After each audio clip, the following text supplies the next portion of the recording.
Hey y'all, I'm Shayna. If you're new here, I'm back with another review. Finally, we are here for part 3 of Real Housewives of Atlanta, the reunion, season 14. Can we just get on with Potomac? Like, wrap it up. Andy, this could have been done in a half hour. This really could have been a one part, like, back in the day. Like, let me see what I can pull up out of this one, y'all. But we here, we gonna do it. Y'all know what to do. Help a girl out. Subscribe to the channel. I'm trying to grow. Please. Anyway, let's go ahead. So we knew Sheree and Drew was arguing about Anthony, the assistant. Who cares? Next. So Sheree and Drew are arguing about no pay. Sheree not paying her half of the party. Sheree says she has kids. She has a family. Sheree, your kids is full grown, and a couple of them probably got kids of their own. I guarantee you got at least probably about one grandchild on the way. Please stop. Stop with this. I got kids. That might have worked way back on season 1, season 2, but it ain't gonna work now. Come on now, Sheree. You just don't pay. Period.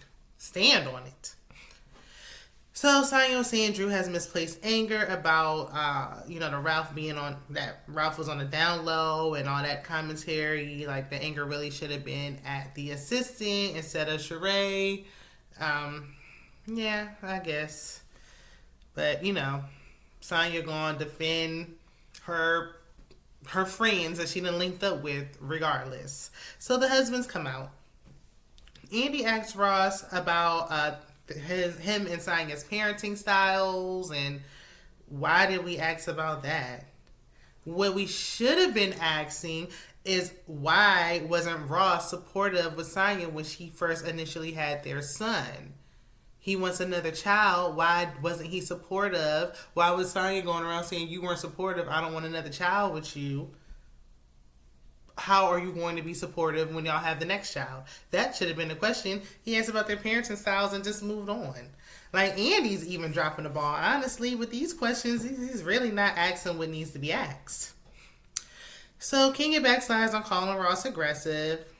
If y'all watched my previous reviews, I don't feel that Ross was being aggressive. If Kenya felt like he was, stand on it. Like, what's going on here? This ain't the Kenya I know. Marlo apologized to Ty for accusing him of cheating when I believe they were in New York or whatever the clip was. All this apologizing, what is happening? Everybody, especially Marlo, she's apologizing for everything she's saying. Marlo, we're not buying it. Like Kenya already just said last time, you're trying to do damage control and you're not controlling nothing because we don't believe it. We don't believe you. You need more people. We don't believe you.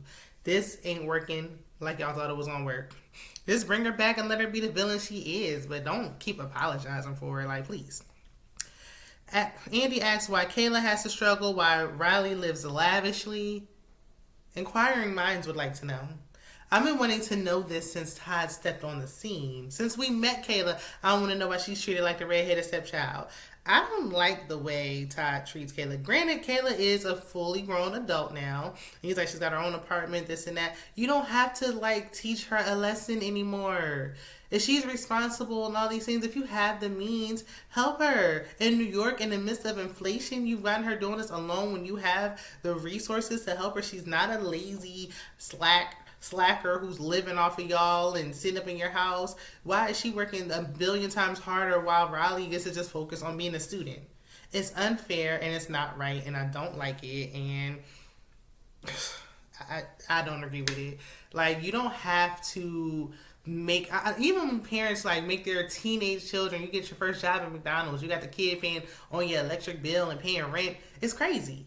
You don't have to do this to teach them responsibility. No one's ever made me pay a bill when I lived with my parents, and I am responsible and pay my bills. It's just unnecessary. You don't have to do this to them to teach them anything. But I digress. So Todd remodeled his New Jersey condo. Candy says she has a lot of work to do in New York coming up, and so she will be staying there. She doesn't want Todd to remarry. I don't believe that he won't. If she's to go first, I think he would definitely remarry. I was in church yesterday, not to get too sidetracked, but I was in church yesterday, and there was a couple. They had got married like Saturday night, and they were in church Sunday morning. That's a whole nother topic for a whole nother day. Because what? I mean, I love the Lord, but no.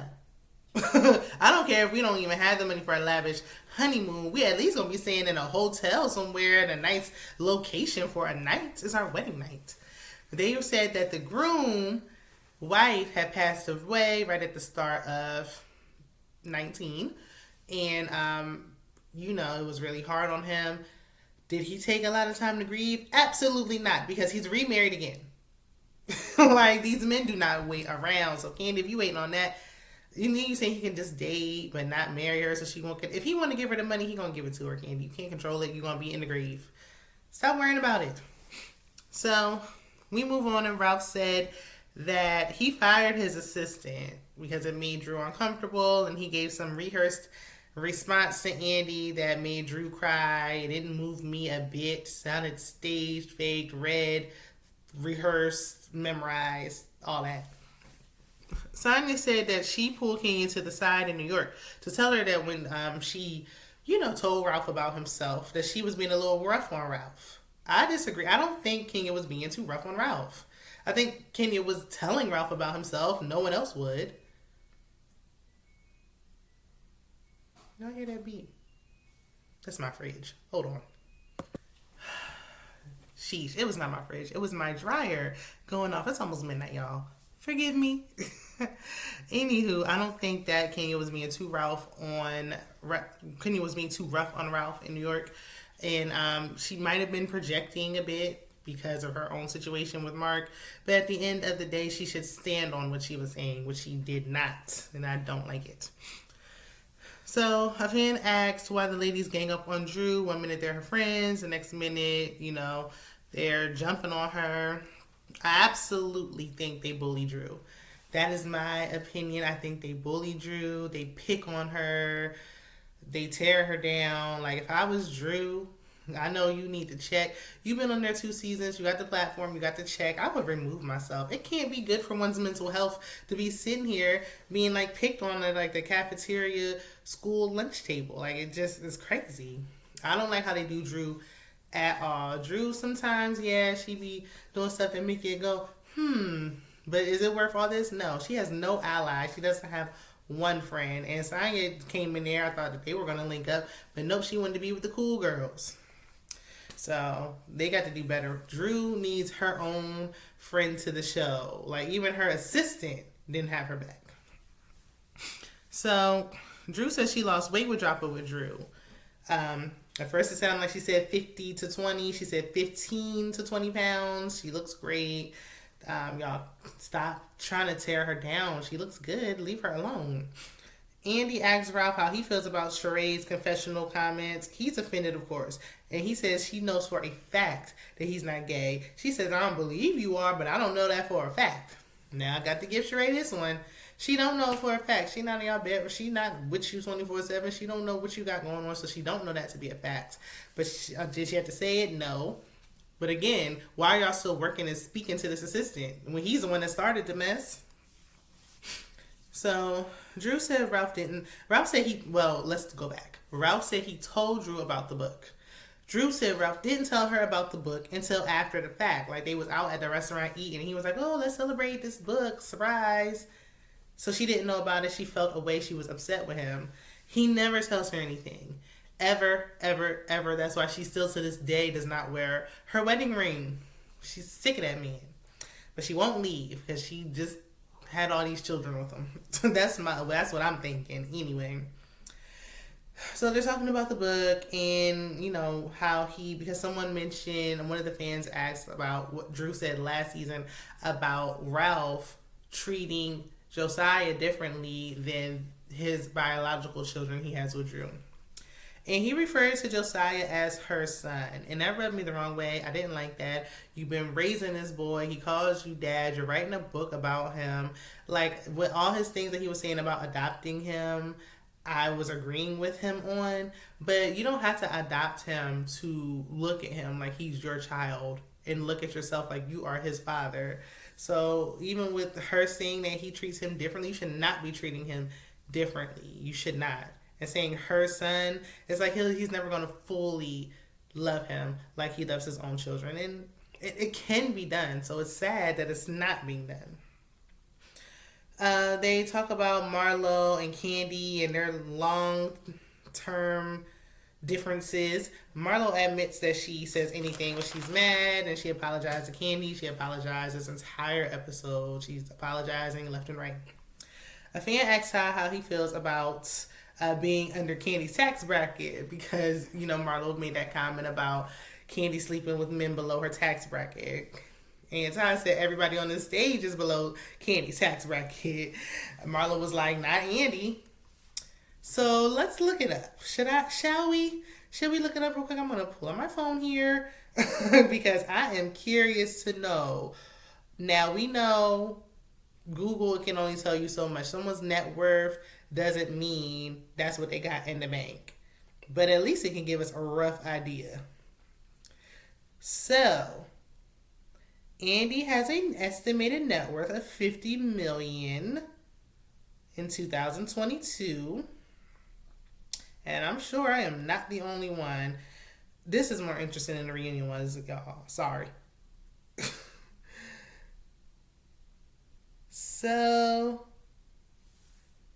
Candy has an estimated net worth of around $30 million and earns about $10 million per year. I don't know. Do you think that Candy has a larger net worth, or do you think that Andy does? I think it might be neck and neck. I think Andy might because he came in at already an advantage. You say what you want, but he was a Caucasian male. And he already, it's not always the case. But he may have already came in there, not broke, stepped on the scene with some coins that he was able to have this whole entire franchise going. So, and then he's got, every housewife under his belt.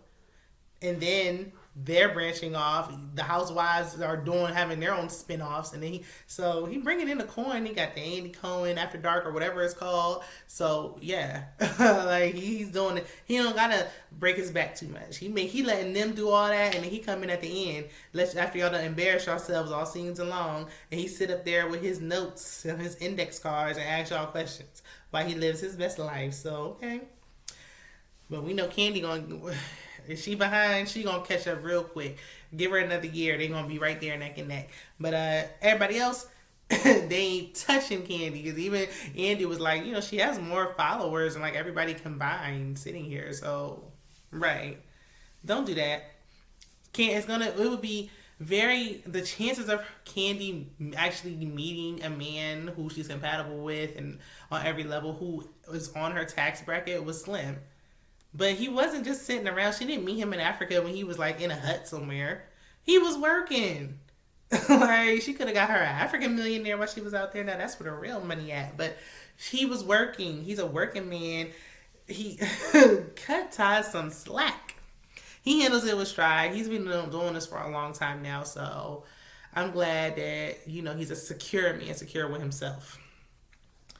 So Marlo asks Todd, who she paid. She asked out who she paid to get in the circle. Because Ty said earlier when they were arguing in Jamaica, I believe, that she paid to get in the circle.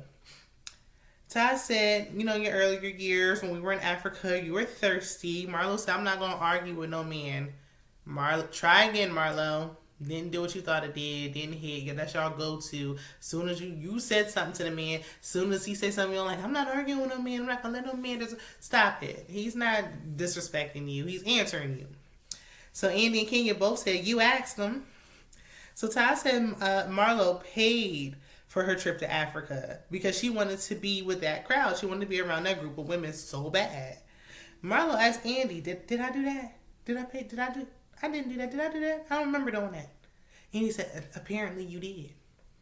So then she's still going on. She like, I didn't pay for my hotel room. He said you paid for your flight. Well, Andy confirmed it. There it is. There it is. You paid like he said, and I believe it. And I don't think she's the only one. I think others who were like Simon's ex-wife. You know Simon, Portia's now fiance, who was on there with the friends of the show. What was her name? Ooh, it's slipping my mind. But I believe she was paying. I think women in later seasons who were trying to get on were trying to pay their way and might have came in as friends to the show, just like Marlo did. So I don't think she's the first or the last. Why are they gonna put all this money up for friends to the show? They're not. But Todd know what he's talking about. He worked with them, so he got it both ways, behind the scenes and in front of the camera. He know all the way around. Nobody knows the ins and outs more than Todd. So Andy asked Marlo about the worldwide comment. Marlo said they're in two different circles. If she was to go to Paris, she can walk into doors that Candy couldn't get into. If she tried to step on the hip hop scene, she wouldn't be able to get in doors that Candy could get into. Marlo, have you lost your mind?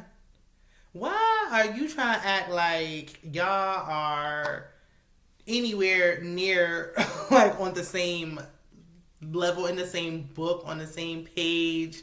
You are not. You can go to Paris and go in places that Candy can't. They know you before. You're not. I thought for a second Naomi Campbell was sitting on the couch. I remember, no, it's just Marlo. Girl, you tripping. You really tripping. Like, you could have been like, you know what? Me and Candy used to be friends, so I don't even look at her that way. And I was watching a review. Whose review was I watching?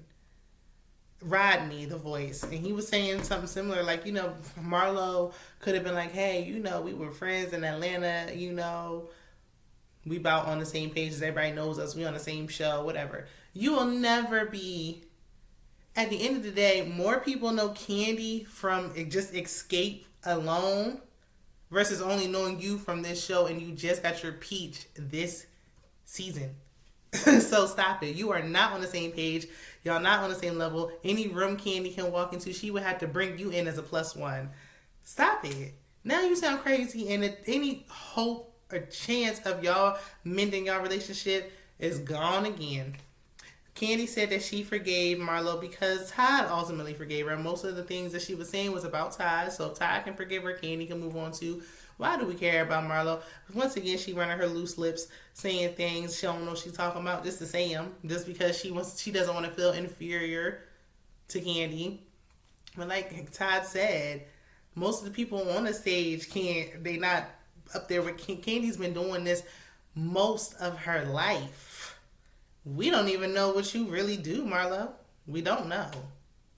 We don't know where you get your money from. We don't even know how you really even got here.